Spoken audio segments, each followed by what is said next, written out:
But first, our top story this morning takes us to Toronto, Canada, where we've got yet another company entering the autonomous trucking market with a $10 million contract. Alan Adler is here to talk about it with us this morning. And Alan, it's not a truck tech day anymore, but we've got this pretty big story coming out of Waabi and Uber Freight. Let's talk a little bit about the partnership. Okay, well, yeah, actually, we are going to preview a little bit of truck tech later if you give me the chance. But anyway, the other day, yesterday, I guess it was, Waabi, which we have not really written a lot about. There was a piece that was done on Raquel Urtasun a while back, but they've been pretty quiet over time. They're very into the quote unquote AI aspects of autonomous trucking, that is machine learning to basically refine their models for a lot of simulation testing.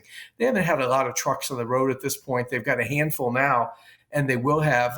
What they have now, which kind of puts them into a little different category, is a 10-year deal with Uber Freight to haul for Uber Freight on roads, that the company's already using. Now, of course, Uber Freight is still pretty new to the autonomous space as well. It's got an agreement with Aurora Innovation. It had one with Waymo. That's kind of on hold right now because Waymo is on hold. But basically, they're trying to add autonomous capacity to their overall offerings. If you want autonomous trucking on a route, and you want to gain the benefits from that, then you can sign up for it. Where Waabi comes in is they are not fully developed in the sense of having their own transfer hubs and some of the things that are really important to autonomous trucking at this point. So they're going to go direct from sort of pickup to delivery, probably near a highway, not a lot of surface street driving. But Uber Freight will help them with things like maintenance and things like that as they grow out. The company actually has a lot of ties back to Uber and to the what was once the autonomous technology group that was sold, strangely enough, to Aurora. And Aurora is an investor in Waabi, and there's all kinds of back and forth. Raquel told me though that that really didn't have anything to do with this particular deal. She's known Lee Waran at FreightWaves, Uber Freight for a long time, but said that really didn't have a lot to do with this. But this does put them in a new position in terms of somebody that you've got to keep an eye on.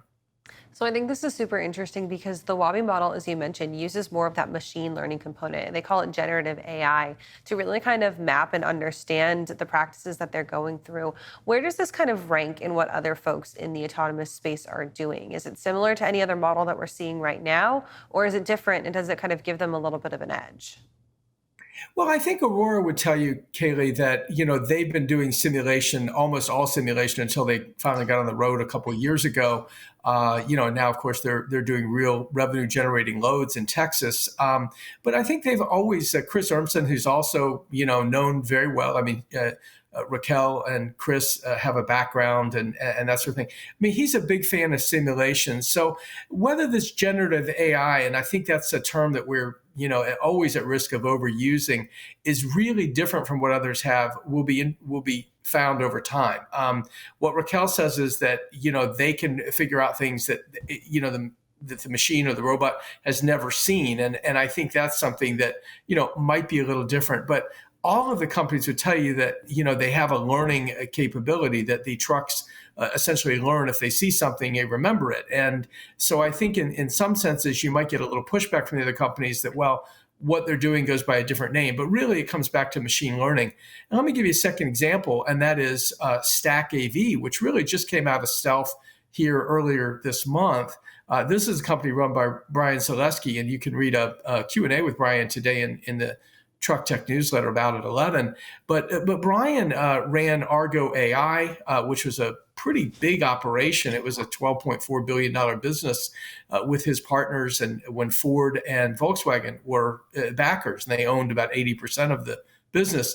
They shut that down last October because it was losing a lot of money. Well, Brian now is back with a company, and he also is looking at AI as being a big part of it. When I asked him about it, he said, yeah, it really is machine learning. And in some ways, it's really a rebranding more than it is anything entirely new. So I guess I just want to be a little bit cautious about it and not get too excited about the models until we really understand, what data they're using and how they're using it. And I think that's something that, we're cautioned on all the time, not just to jump in on it.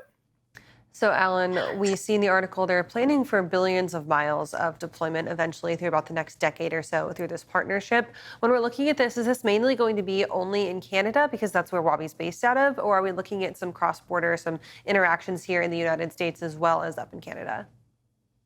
Most of it is in the U.S. I don't know about what's going to be done in Canada, but they'll be on I-45, which is everybody's favorite route from Dallas to Houston and back and forth. That's becoming a very dense route of autonomous testing. And it's funny. I asked them the other day, and I don't think there's a story here yet, but I said, maybe from a top-down perspective, Texas needs to set aside a lane for autonomous trucks. And they said, yeah, but it usually doesn't work that way. So we'll see what happens. But they're going to be out there and they're going to be running where Uber Freight needs to go. They're essentially a contractor or a hauler for Uber Freight at this point. But it does really suggest that after only raising, I'll call it $100 million. It's right around there.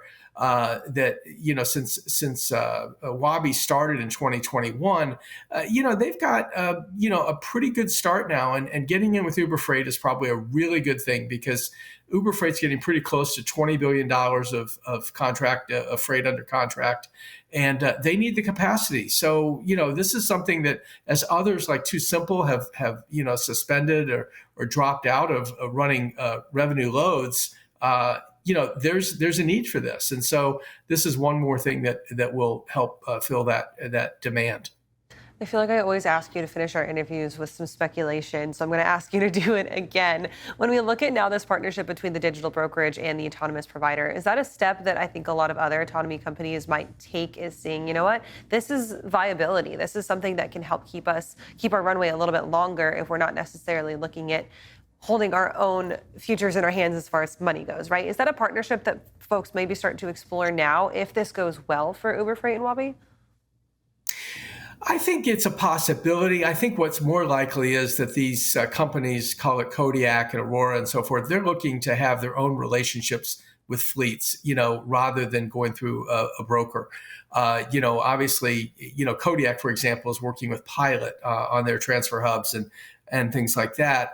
But that's a little different. I think they prefer to just sort of line up customers that are going to, pay them a fee, for the autonomy. But driver as a service clearly is the way this is coming. When I say driver, I mean robot driver as a service is clearly coming, and it'll manifest itself in numerous ways. Again, Uber Freight has been very aggressive in this space. Every time I talk to Leo or Ron, he's got a new partnership to talk about. So I think, that's something that, you could watch for that, but I don't think it's going to be a main play. I think these companies would much prefer to get their autonomous driver systems into manufacturers and then have fleets order them directly, similar to what we've seen with and I'm going to get this wrong. I know I am, but the 800 unit order from Kodiak that help me out here, Kayla. You're going to remember it faster than I am. It just did. It's lost on me. And that's a problem. I don't bring my notes into these interviews, but anyway, you get that order, and basically what you want to get is these companies want to be able to get their system into somebody's production, basically have it done on the production line. And nobody's really that close yet. We're still pretty far away from getting the redundant chassis that we need that will make all these systems safe. So you're going to see it done sort of at an ad hoc basis for now. But again, we're years away from significant penetration here. And the billions of miles, if you give me 10 years, we probably would rack up billions of miles. So, it is a big deal for Waabi, and I do not want to minimize that. But I think at the same time, you've got to take all of this right now with a grain of salt. Absolutely, Alan. Thank you for joining us this morning for your top story. Of course, we'll catch the Truck Tech newsletter at 11, and we can subscribe to it then at FreightWaves.com. Thank you so much.